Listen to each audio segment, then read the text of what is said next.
In Australia, officials believe almost 2,000 homes have been destroyed since the country's bushfire crisis began.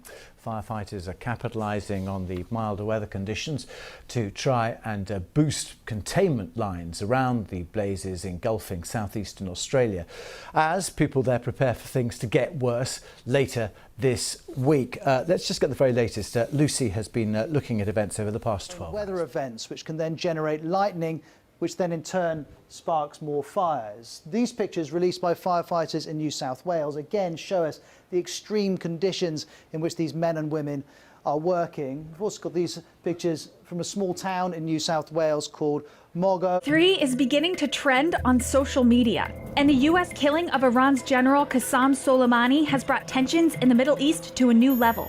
Soleimani was the leader of Iran's Quds Force, an elite military group of about 10,000, whose purpose is to train and organize militias across the region in what's known as a proxy network. It's part of Iran's strategy to achieve security, especially against enemies like the US, Israel, and Saudi Arabia, which Iran alone would never be able to fight.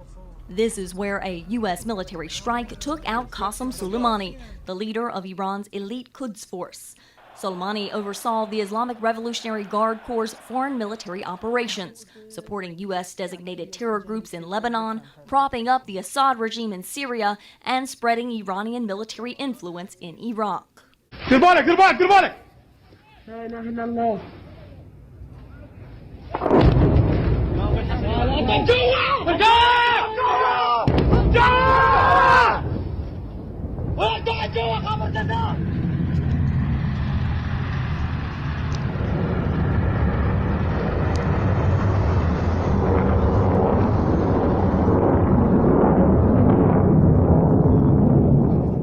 U.S. public health officials are reporting the first case of COVID-19 in a person who hasn't traveled to any affected regions and has no known contact with anyone who has the virus. And so that suggests that the virus is out there in the community, and that means pretty much that everybody's at risk. We don't know who might be carrying it. We don't know who we could get it from. There are now over 1 million confirmed cases of the coronavirus in our United States, which means Americans account for nearly 1/3 of all the cases worldwide, and the death toll is on track to surpass the 58,000 Americans who were killed during the entirety of the Vietnam War. The actual numbers are likely to be well above those milestones. Just when you thought that 2020 couldn't get a whole lot worse, a new type of insect has arrived in the U.S., and its sting is strong enough to kill a human.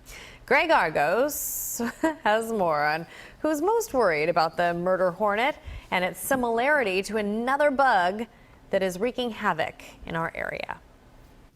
Almost 2 inches long. With a stinger that can penetrate a beekeeper's suit. Apparently a 1/4 inch long. And forget about what the Asian giant hornet can do to a honeybee hive.